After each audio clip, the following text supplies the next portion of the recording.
other comic strips? There's like ones that I very occasionally do. I did this one.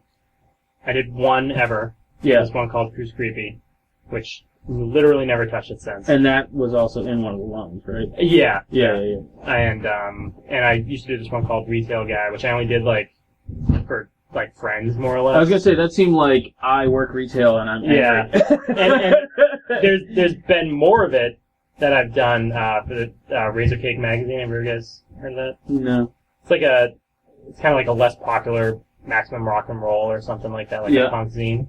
And but it's supposed to be exclusive to it, so no one who hasn't seen that have seen them. And so I sent them a couple things, and I was like, "Oh, this is what I do," blah blah blah. And the only one that they specifically said they liked was Retail Guy, and I was like, "I don't even do that anymore." So it's like I was doing it, and I just completely lost track of it because it's like I don't. Back then, I was angry and passionate about that anger. Right, yeah. And now I'm like, I don't work retail anymore. I'm over it. Yeah, I'm just sort of like, I recently escaped retail myself. Yeah. It's funny. You don't think the anger will go away. Yeah. But it does. Oh, yeah. It does. It actually, like, subsides to the point where you don't. It's not so much like an anger, just like a numbness. You're just kind of like, I just don't want it. Yeah. It's almost like, I feel like it turns to pity. Yeah, in a way. Yeah. Like, and then you go into stores and you see people working retail and you're like, oh. Yeah. Especially like when there's an asshole talking to them. And you're just like, oh, that. Yeah. Because I still, like, I literally just changed jobs in February. Yeah. So, still know a bunch of people. I work for Home Depot. Oh, yeah. And it's just like, actually, my girlfriend still works there, so it's just like. So she's still. Yeah, she's suffering. Yeah. But, so I haven't really done anything with that. So pretty much the only one I consistently do is this one. Is loan. And how, when did you start, doing loan? Probably about almost 3 years ago. Yeah. I would say. And so you put them up on the website, and then you put them into a book? Yeah. The two I did so far was just so I'd have something to sell at Boston Comic Con. Mm-hmm. And just kind of promote the website. Like, how frequently do you put them up on the website? Very infrequently. Lately, I haven't been doing it at all. But my goal was once a week, and for a while it was once a week. Mm-hmm. Not in the last year, I went back to school and all this stuff, and so I just haven't had a long time to do it. Yeah. But ideally, once a week. So yeah. Okay, so we're kind of you just start off. We just start recording whenever. So we're back here at the Craft Beer Cellar with Alex Harris, writer, artist, and creator for the Lone comic strip.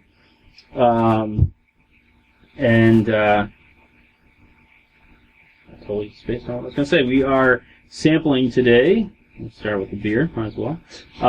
Marooned on Hog Island. It is a stout brewed with Hog Island Sweetwater oyster shells. This was recommended to us by Tatum here at the Craft Beer Cellar. I know she's a big fan of the oyster stouts. And according to the website here, the description. I was looking for a description of this. I'm not going to sit here and read. So, that would just be ridiculous. So, cheers. Cheers.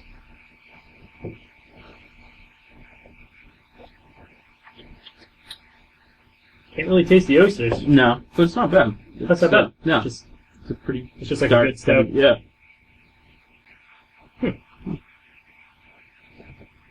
So you were saying that ideally you were going to post once a week. Now, is Lone on hiatus or accidental hiatus? So I guess it's you could not say. come to an end. No. I have plenty of stuff left to say. Plenty of other stories.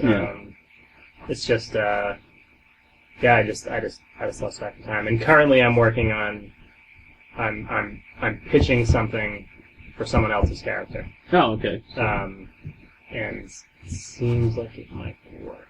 Well, that's good. But are you pitching it with a major company or not major, independent? but yeah, people would know. Yeah. Nice. So So we met at the Swansea Comic-Con. It's a very small convention that's run by the Swansea Public Library for their readers. That's right. Which is a cool thing that they did. And so I picked up your 2 issues there, which if someone wanted to read alone, they can go to your website, which is first... One Track Comics. One Track Comics. Thank you.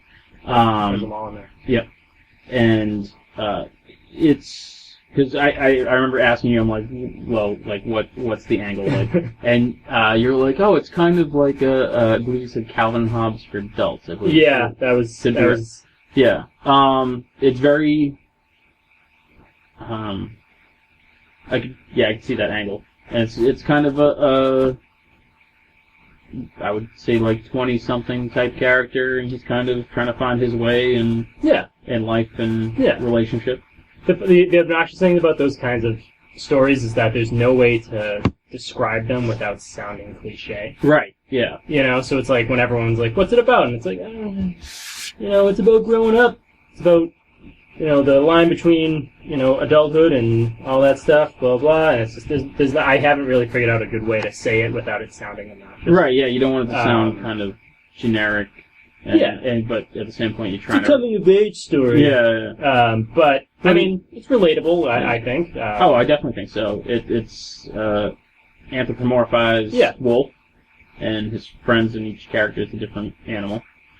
And he's trying to date and seeing his, basically, friends kind of succeed. Yep. And so Lone was kind of fitting. Yeah. And, that was pretty good.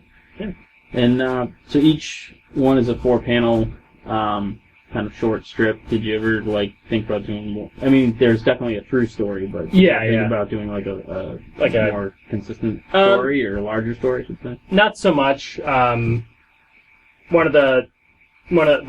I mentioned Calvin and Hobbes, when I was a kid, I was obsessed with Calvin and Hobbes, and one of the things I liked about the volumes is that you'd have these separate comic strips that worked completely on their own, but you put it all together and they still kind of told the story. Yeah.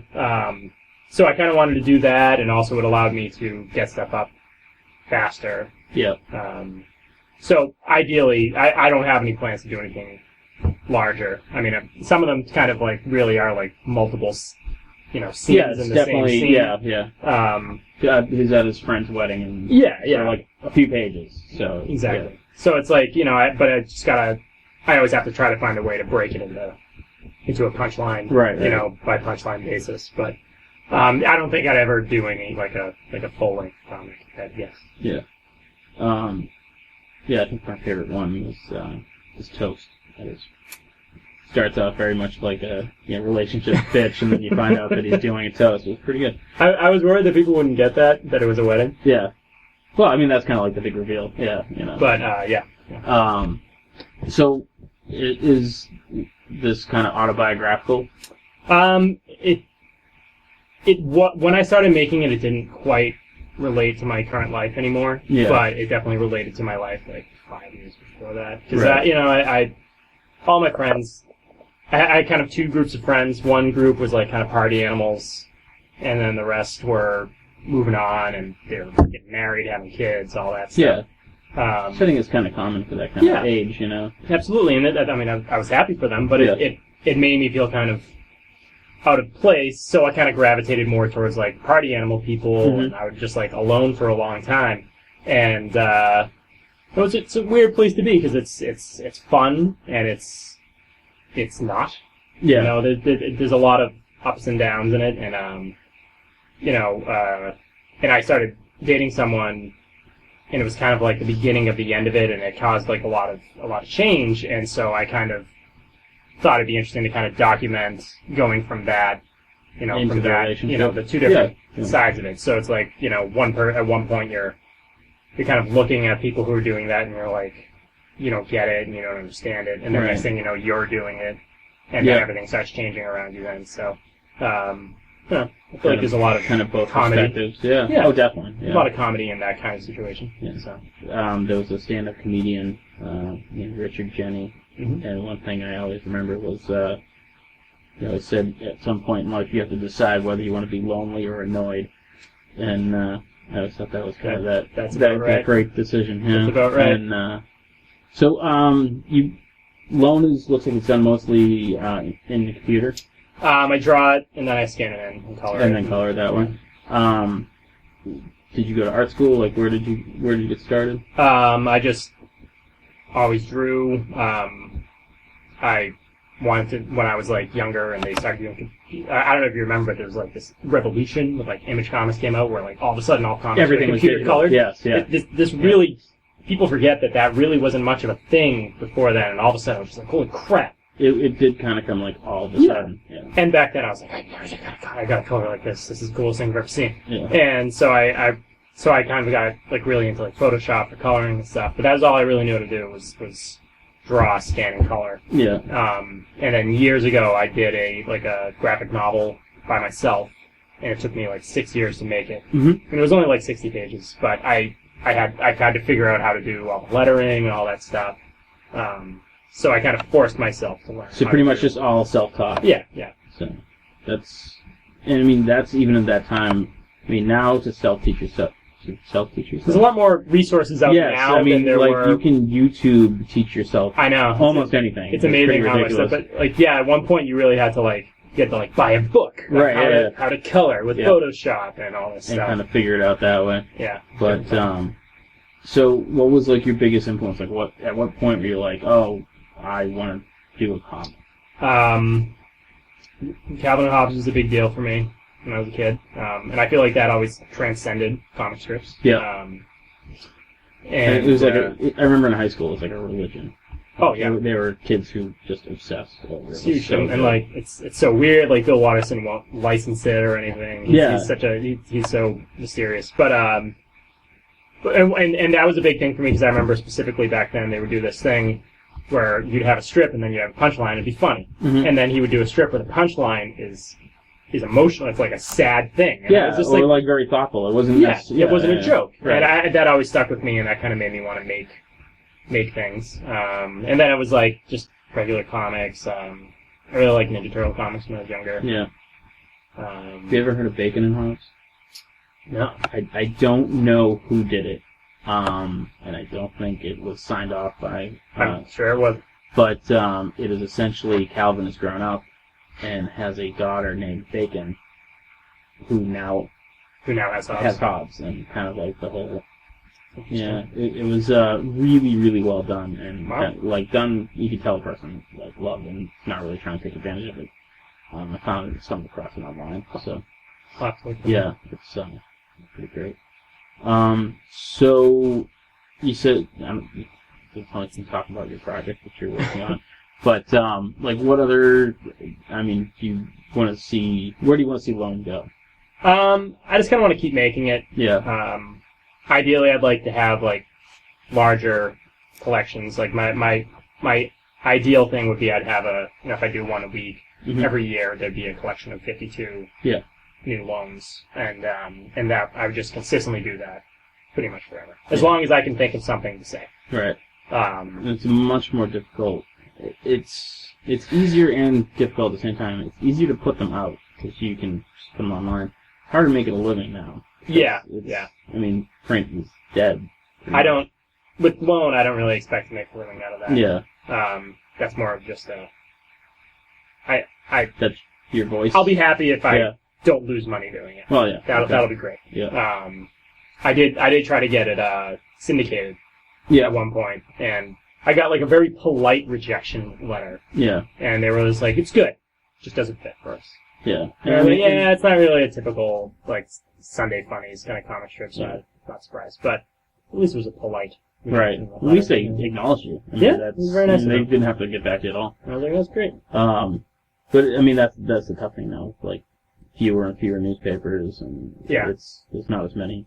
Well, they did the main, probably the biggest publisher. I can't remember exactly what it's called. It's an anagram.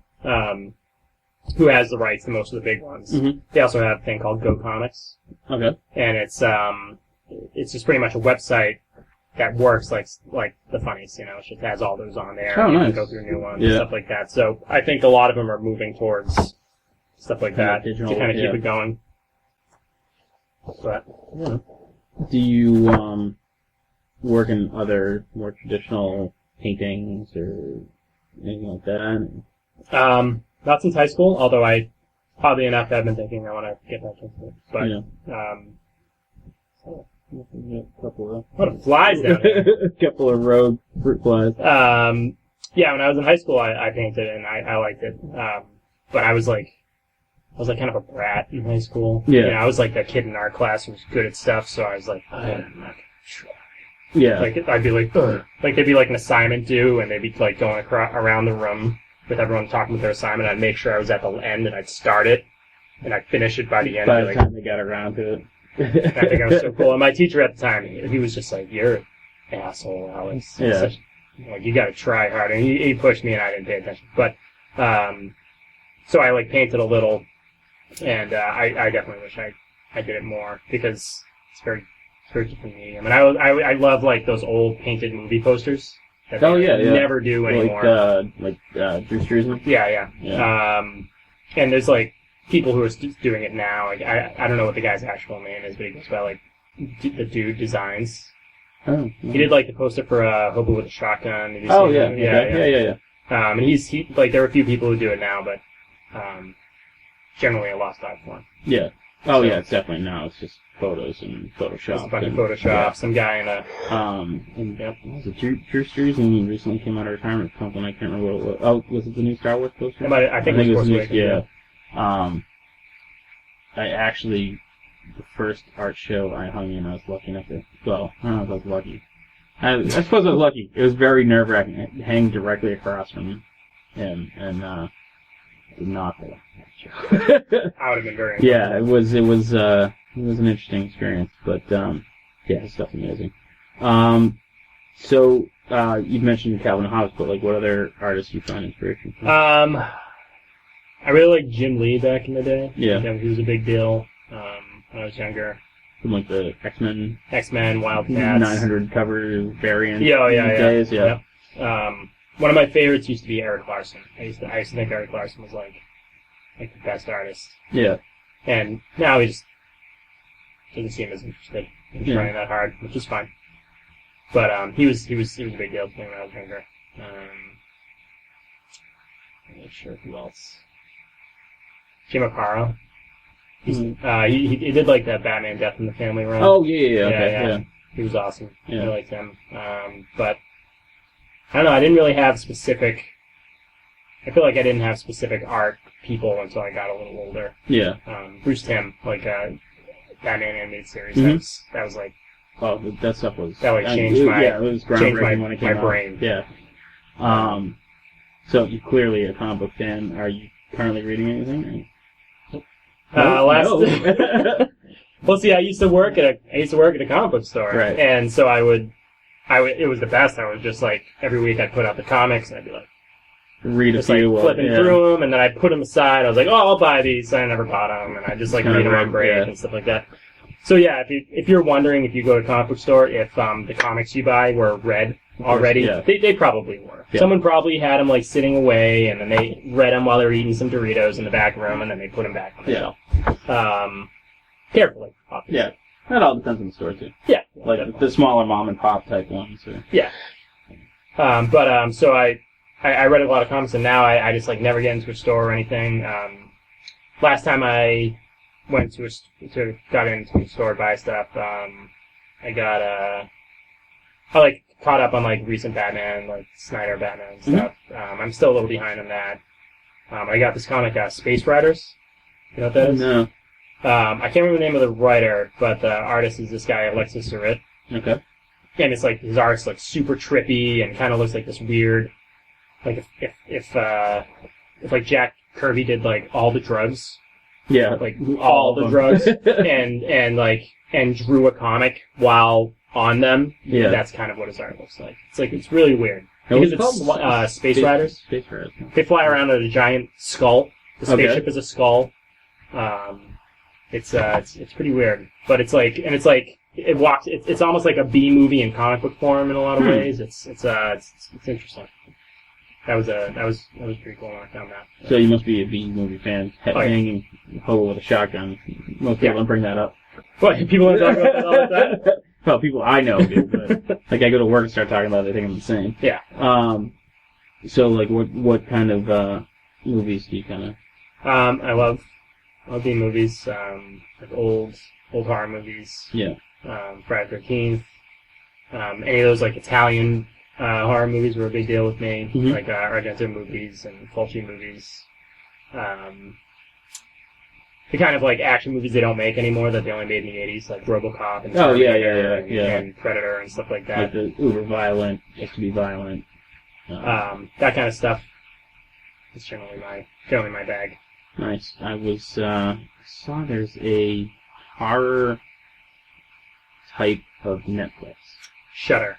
Yes. Yeah. I think that's what it was.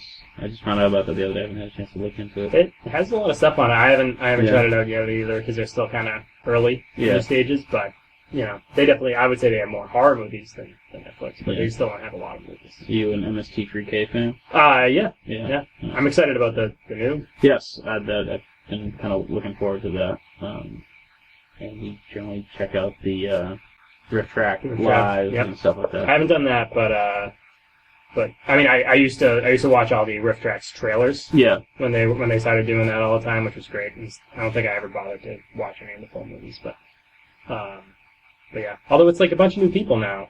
Yeah, it's it's like Patton Oswalt. Yeah, and Joel McHale was one of the writers. Oh, really? I think that's I believe that's what I read. Jonah Ray, I think, is the main character, and Felicia Day is supposed to be the villain. So I mean, they definitely got some good people for the robots. Yeah. It'll be interesting to see how it turns out, but I think it's got a good chance. So you write and draw alone. In your new project, are you just drawing, or? Thing I'm working right now, I'm writing and co-writing. Okay.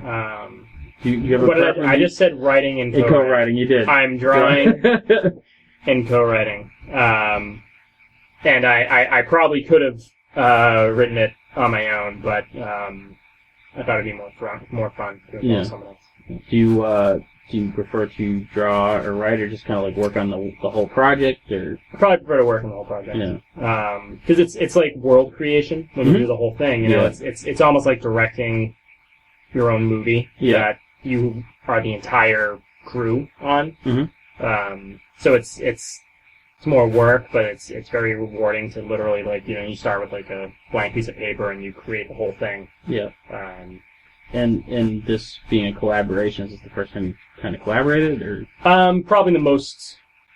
It's only the first time I've collaborated on a comic. Yeah. Like that, And is that a enjoyable experience? Or it's a good friend of mine. So so far it seems fine. I've always been that kind of guy who will like work on ideas with other people and then never do anything with them. Oh man, we should write this movie about I don't know, robot sharks or something like that, and then you talk about it a bunch of times and throw down some ideas, and it never goes anywhere. Yeah. So I have a lot of history in doing stuff like that. Yeah. So it's just a more focused version of that. Yeah. So that's kind of the hardest thing is finding someone who is equally committed, I think. Yes. You get a lot of, we should totally do that, man, and then they don't work on it, and then you got to push them, and you're a jerk, and all that stuff. Yeah. So that to me, that's kind of the toughest thing. So, when can we see some new Lone stuff? I don't know. I've got one that's almost done. I just have to finish coloring it. The hardest thing is, like, because right now with this podcast, we're trying to get kind of like the backlog so we can kind of release them on a more consistent basis, and that to me, that's the toughest thing. Yeah. Around life. Exactly. Like I did Lone, so I put it on the second volume last summer, so like a year ago, and then I started. I remember I was doing okay for a little while, and then I moved, and then I started going back to school, and then I switched jobs, like all in a row. Yeah. And so it's just like, And you can next get thing I stripped knew, under in that? Jeez. yeah, like all of a sudden, like I realized I hadn't done a new loan in months. Yeah. I was like, oh. So, are you currently in school?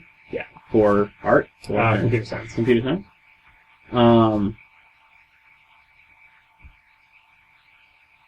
Alright, so we'll see loans soon. Yes, I'd love to get back to it. I guess I would say it probably depends on whether or not the thing I'm working on now actually goes somewhere. Yep. Because if it does go somewhere, I probably won't have time. Loan. Yeah, that makes sense. But if it doesn't go anywhere, then I'll probably, out of frustration, go right back to it. Yeah, and you said that you had the second volume done for Comic-Con. Mm-hmm. Was it Boston Comic-Con? Or? Yeah. I didn't get to do it this year, though. Yeah. Have you done a lot of those? Did you? No. I think the first Comic-Con I ever did was Boston Comic-Con in 2014. Yeah. And I had no idea what to expect. I was just like, oh yeah, I'm gonna go and I'm gonna meet a bunch of people and sell a bunch of comics, and it's gonna be awesome, and it's gonna change everything. And then I got there. The cartoon deal. Yeah, I was like, oh my god, I'm gonna sell the rights in 2 hours. Oh, it's gonna be incredible. And then I go there, and I remember I put all this work in super last minute, and I made all these prints of like stuff that didn't exist. Like I'm gonna make prints of comics that I won't make for like 7 years, just to show that I can do more than draw a wolf. Yeah. So I did all these things, and I was such a panic, and I spent all this extra money to get stuff expedited, and I get in there, and I learned, it was such a bizarre learning experience, because I know you've done it too, but yeah. Like what I immediately realized was, you could spend all this time and energy creating something, mm-hmm. and then the guy next to you could just draw pictures of Mickey Mouse dressed up as Spider-Man. Yep. And they'll just be like, oh, you made that? Cool. Oh my god, Mickey Mouse dressed up as Spider-Man? And then they just like run over and just like throwing money at this guy. And it's a bizarre thing because the tables are so expensive, and you have to walk that line between what am I creating and, what can I do to defer the cost of the table. And yeah. It's a different... Definitely, it is a learning experience. Learning experience. And it was funny though because there's just so much stuff there, and people aren't necessarily trying to be rude or not pay attention. It's just like they look at something. I remember I used to do it too, and I didn't think of it until I was on the other side of the table. But I would look at a table, I'd be like, "Oh, that looks cool. I just want to see what else is here." Right. So you walk around, and you completely forget about the cool thing you saw at that table. I remember there was a Wizard World Boston a long time ago, probably maybe 14 years ago. Or something. What was that? Bayside. Yes. Yep. And I was walking the artist alley, and the only independent comic that I can tell you that I remember was a guy that did a comic book about bird watching in Estonia. Simply because it was such a weird premise that you're like, very bizarre. Yeah, I didn't buy it, but I was like, I just can't get that. But it seemed like that year everyone had monkeys. Oh, I have this monkey comic. I have a space monkey. I have a pirate monkey. And it's just like after a while, it just kind of all blends together and I mean, that's the most difficult thing is trying to get in that venue, trying to get your thing to kind of stand out amongst everybody else, and that's the most difficult. And I remember I was walking around because I was like, I should look at some other tables, and maybe I should I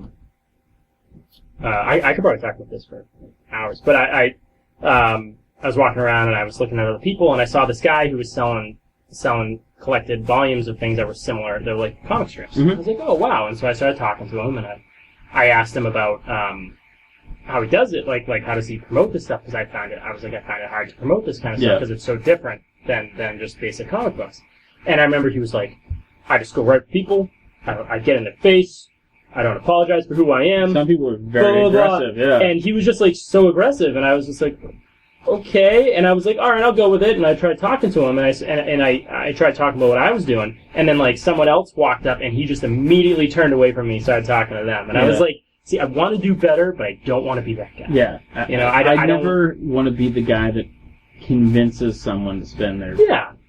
$5 with me. So I'm always like I'm always not. I want to be pushy, but I don't want to be like, oh, you can buy it if you want. Right, and it is that kind of fine line, and trying to kind of rise above the noise in the room. Yep. And some people do pretty well with it, and other people just kind of fall by the wayside and get kind of discouraged. And it's almost like you have to have this tenacious, thick-headed. Yeah. Just, I'm just gonna keep doing what I'm doing. Yep. And you get 2-3 people at this show, then you get 2-3 people at that show, and it makes a big deal. Yeah. But yeah, it's like you plug away at it. You know, it's like it takes a little while. And I'm assuming if you get, ideally there's a point where you hit a breaking point, and the right person likes your thing, and then all of a sudden it goes from there. Yeah. Because like all of a sudden, like I remember literally when I started doing loan, like I probably had like 4 or 5 loans out. I posted them on Instagram too, and I got some likes on it, and I was like looking through the likes, and one of the first likes was Tony Moore. Oh, nice. And I was like, holy crap! I was like, that's awesome. And so I looked at it and all this stuff, and then when I was at Boston Comic Con, the first year I think Tony Moore was there, and I gave him a copy of loan, and I was like, oh, thank you so much, you liked one of my pictures on Instagram. And I was like, he probably does with a bunch of people, but I thought it was pretty cool. And I gave him that, and I was like, maybe, I'm really lucky he'll like another thing, or he'll follow me, or something like that, but he probably had like a box full of people who did the exact same thing, And that's just one of those tricks. I was telling you about our little drawing group over there, and like our tipping point kind of came the beginning of this year rather. We had some horrible showings. We had one where there was 3 people that showed up, and that include 2 of us who were running it. And at the beginning of the summer, like the right person talked to the right person who talked to the right person who kind of got the word out with some of the artist community in town, and next thing you know, it's just, we're running around trying to find table space for people. That's awesome. So you almost have to have kind of this, I'm just going to keep doing it until, if you believe in it and you really care about it, that's what kind of is important. I've also found it really helps to have a pretty girl at your table. That also does help. I without fail, I do better if my girlfriend comes with me. Every single time. That stuff always helps. It's ridiculous. We've run a couple life drawings at Boston Comic Con and Rhode Island Comic Con, and so we have them all on our table, and we'll get up and leave and be like, sell our stuff. we'll be over there. We'll be watching you, and sure enough, it makes a big difference. Yeah. Like I've seen I'll do one where it's just me, and I'll be like, wow, I'm not selling anything, and then she'll be there, and all of a sudden people are like, oh, hey, what do you guys make? And she's like, oh, it's just him, and I'm like, don't leave. Yeah, I felt awful one time. I don't remember where, maybe Hartford. I can't remember. I've done so many cons, but I stopped at the table, and there was like a dude standing behind the table, and there was a girl sitting behind the table, and so I'm sitting there talking to him, and after about 5 minutes, he's like, I don't know, I didn't do any of this. It's her. And you're like, oh, I'm totally that guy. I wish I could remember her name. That was really good. But yeah, it's Artist Alley is very overcrowded right now, and I feel like they're on the verge of a tipping point. Right? I feel like either people are going to stop kind of booking tables, or conventions are going to cut them down. But I think they are. It sounds like it's going to lean towards cutting them down. Yeah. I think they're going to focus more on established people and like signings of like non-comic celebrities. Yeah, and there's been some real backlash because there's been some shady people who either do basically they go to DeviantArt and just print stuff off, or or people who are flat out taking credit for other people's work.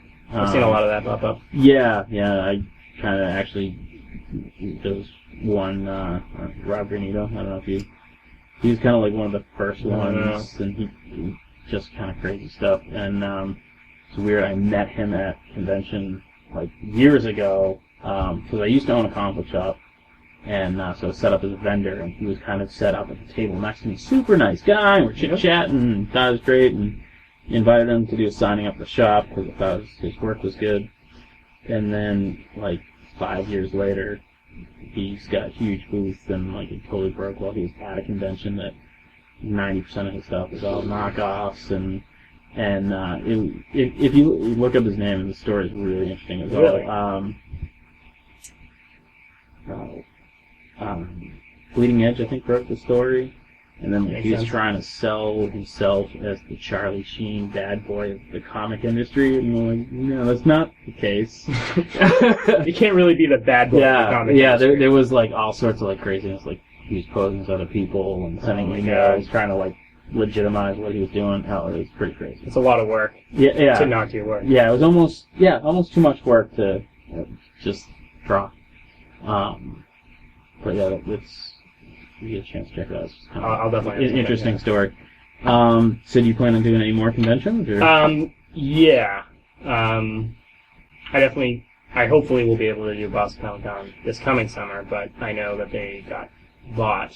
Yeah, they sold out to some other like major company. Fan Expo people. Yes, that's who it was. And the rumor is that the table prices are going to almost double. Really? Well, who knows? Yeah, that wouldn't surprise me. So I don't know. I hope to do that. I had done Super Mega Fest twice, but I did it. I actually think I heard you talking about this, that it's not at the Sheraton anymore. No, they moved it. They moved it to the place where as far as I know, it's been spring one is. Yep. And we did their first spring one, which was okay. We had the worst spot ever. Have you seen Wild Bill's root beer at any of the conventions? Yes. It's this giant, old-timey saloon-looking thing that it opens up and it unfolds. And sounds right, yeah. First time I ever saw it, we were set up directly across from it. I mean, we had people we knew who were looking for us, who didn't see us, because it was such like this eye draw that people were just looking at it and walking right by us like we weren't even there. Yeah, but I think I may try the spring one again this year. Yeah, because I've only done the fall one. I did two when it was at the Sheraton. Yeah. And first year I had because the space is so weird, it's all about where you are. Oh yeah. I've done that one, and we had like the worst one. Yeah, it was so bad. The first year I had it was a bad spot in terms of it was cramped, but everyone had to go by me. Yeah. So it was good, and there wasn't a lot of people there, like big people, so it was good for smaller people. And then the one I did last year, I was just like in a little room in a corner. It was the worst I've ever done. The last time we did it, we were in a hallway. So like the main hallway goes in, and there was like a glass door on the left as you come in. Yep. We were in the hallway, so that's people, where I was. So people could see. People couldn't get by. It was bad. I mean, it was really cramped there, but you get a lot of traffic there because a lot of people go in that way. The year we were doing, they wouldn't open that door. Oh, that's why. Okay. So no one was going down there because you couldn't get down there, and it was open when I did it. Yeah. A mess. But otherwise, I technically like Super Mega Fest because I like that it's smaller but still kind of big. So I don't know. I might try it again. They have a phenomenal crowd, and people love that convention. Yeah. And a lot of it has to do with the fact that it's all self-contained. It's all part of the same hotel. The spring one, the hotel is right up the street. Really? We parked at the hotel and walked to it. I wouldn't even say it's a block away. Oh wow. So I think people will enjoy it there, and it's just a much more comfortable. Is it more of a big room? It's I mean, it's not as big as Boston Comic Con, but it's that same kind of big open convention center. That's definitely better. We did the second day we were going there. We were going ahead, and a bunch of people were hanging out outside, and they're like, "Oh, you can't go in," and we're like, "What?" And they're like, "Yeah, the alligators got loose." What? And we're like, "Oh." They were alligators? They were alligators. There's a guy who's been at a few conventions, and he sells tarantulas and frogs and little tiny tortoises and whatnot. And they always have an alligator that for $5 you can get your picture with. Wow. And apparently they put them in whatever they put them in at night, and there's two of them, and they got loose. And so they had to wait for the alligator guy to show up before they let anybody in. And it was pretty crazy. It's the only time that's ever happened at a convention, as far as I know. But I mean, that's the kind of craziness of conventions. Interesting. But yeah, I haven't really gone beyond those. I haven't really decided which other ones to look into. I've looked into Granite State, and I've looked into Hartford and Providence, but I haven't really decided which ones are. Providence, I love. I think I've done great at Providence. Yeah. Granite State was never. I mean, it's another one of those. It's a good show. It just never worked out for me to get a lot of people at that show. Yeah. So I've done very few this year. So yeah. I think next year I may get back into it. I also did a lot of horror conventions. But, oh, yeah. Do you do like Rock and Shock? Yeah, I've done Rock and Shock a lot. And do you know Mike Welch? Yes, I do. Yeah, is he front ears? Yep. Oh, nice. I was giving him a hard time because he came down here. They have wrestling at Plymouth Memorial Hall every once in a while, and he came down here and was posting. I'm like, dude, why didn't you tell me? I was like, literally walking distance away. Yeah, great guy, super nice guy. Yeah, I love Rock and Shock. That's probably one of the first conventions that I did selling my artwork. It might have been the first, second or first. I want to do Rock and Shock because I have a horror comic idea, and once I finally do that, I'd love to do Rock and Shock. And that convention I love. Yeah. It's a great scene. And I feel like it kind of they kind of lost their BCN contact at some point. Really? And I don't think BCN is the same one. Well, yeah. And sure. might have been AF, one of those. But they were in tight with one of those radio stations, and that kind of fell by the wayside somehow. And it almost seemed like that year it dipped off, but then it kind of came right back the next year. It was pretty big. Yeah, it's a good time. I volunteered at it 1 year, and I got yelled at so much. I was yelled at. I was the line master. I guess I'll use the word line master. Okay. For Robert Englund. And, okay. And they were doing this thing where you had to like get a certain color ticket and then come back in line and stuff like that. And I was only given a set amount of tickets, so all these people were yelling at me and like being super rude to me. And I was like, I don't have any more tickets. I can't give you any more tickets. I can't let you get in line. You don't have a ticket. And so I'm just like doing this thing, blah blah. People yelling at me all day. And this one woman was like so intensely rude to me, like flipping out on me the whole time. And then at one point, like someone else was like. She finally got in line, and someone else was like, how much do they pay you to do this? And I was like, nothing. I volunteered. And this woman who was rude to me, like, the entire day, she looks over and she's like, I'm sorry. Sorry about that. Yeah. And I was like, yeah. So then when Mike would ask me if I wanted to do it again after that, and I was like, so maybe one of these days. But. This is not going to be a strip for retail man? Retail man, did I get that right? Retail guy. Retail guy, But sorry. Yeah, I mean, that was actually back when I was still working. I was making them at the time. For some reason. I probably didn't want to draw all the crowds. I probably just didn't want to draw a line of people. That's fair. Yeah. So you said that was in a zine or?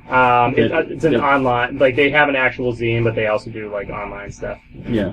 It was only in the online. Oh, okay. I see. And what was that called again? Razor Cake. Razor Cake. So. Where else? So, I'm sorry. So you may be doing the Spring Super Mega Fest. Maybe. Yeah. I'm trying to plug you here. Where else can we send people? So if someone wanted, would you say that's a good one for me to? Yeah, I think the table prices there are not bad. Yeah. And well, last year they weren't bad. It seems like conventions always go up, and they have a strong following, and I think. If they run it the same way as their fall one, which I don't see any reason why they're not going to. I think, especially now that it's going to all be in the same building. Yeah. I think that's going to help a lot. Yeah, maybe I'll do the spring one and hopefully Boston Comic Con, but that's probably all I'll do this year. Yeah. So now if someone wanted to purchase the loan books, there's two of them, correct? Yes. Where would they be able to do that? From this handy dandy priority mailbox that I have, I do have an Etsy shop. I currently only have prints on it. And so they can contact you through that. Yeah, I mean, someone can contact me and if they wanted it, I could certainly mail it to them. I don't know if you've ever had to mail art. But it's an art form in itself to properly mail art. Mm-hmm. Like when I started selling those prints, I had to go through all this process, all this research, the right kind of things and the right kind of everything to send them without damaging them, and make sure that the weight's not too bad, so it doesn't cost too much to send them. That's really the biggest, how can I mail it protectively and not in a break. And not screw myself over or the person who's buying it. So I haven't really costing $30 to ship it. Yeah. Yeah. So So I haven't really quite figured out the logistics of mailing that yet. So currently, yeah, people would have to get in touch with me, I guess. And they can get you at so your Etsy shop is etsy.com/shop. I'm sorry, /shop /One Track Comics. I think you can also do onetrackcomics.etsy.com, okay. which I realized after I made the business cards. Oh, okay. That's a very long. And so you're also on Facebook and Instagram. Mm-hmm. Instagram is at Alex Harris, and Twitter at One Track Comics, or just go to onetrackcomics.com. Yep. So the one thing I always ask people when they come is like, what do you like? What's one thing that you're watching, reading, listening to? It's like you're power watching. Or... The last thing I power watched was Shameless. I hear that's excellent. So many people have told me that I need to watch that. That's the one with Tim Oliver, right? No. That's Justified. Okay. Shameless is the one with William H. Macy. Yes. Yeah. I just power watched. I just power watched all the seasons that are on Netflix. Yeah. In a surprising amount of time. It's good. It's hard to watch because it's like very real. Like William H. Macy doesn't seem like he's acting. It just seems like they found this man who's just truly gifted at destroying everyone around him, and they just like threw him on the show. Yeah. So it's funny, but it's also like kind of messed up at points. Yeah. I also recently power watched for the third time Friday Night Lights, which is a great show.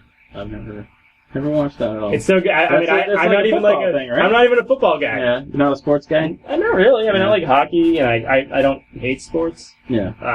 But I didn't think I'd like it, but that's a great show. Nice. And so we talked about Calvin Hobbes quite a bit, and some of your other artists. But is there someone outside of for like writing? I mean, who would you? I don't know. Good question. Yeah. I really liked.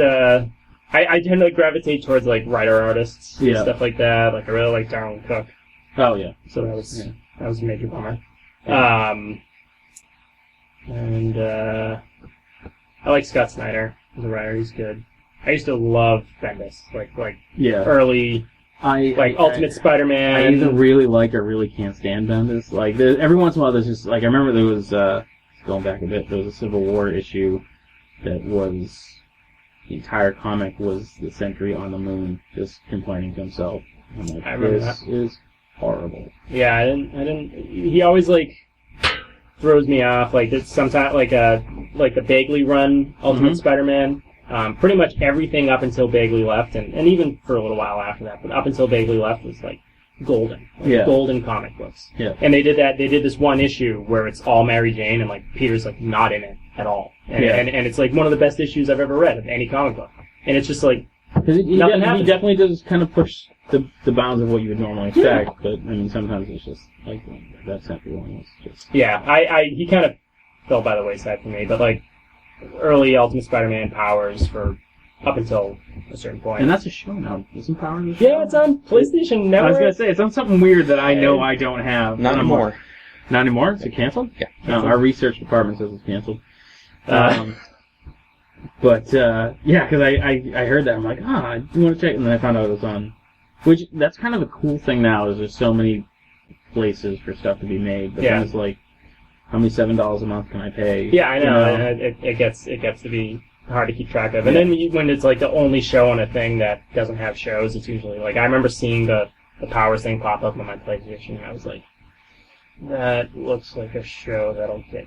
Just get it on DVD. I don't think that's going to be around for a little while. Considering I was a fan of the comic and I didn't even know it was out. I was just like, that's kind of a bad sign. Yeah, I just got into Man in the High Castle.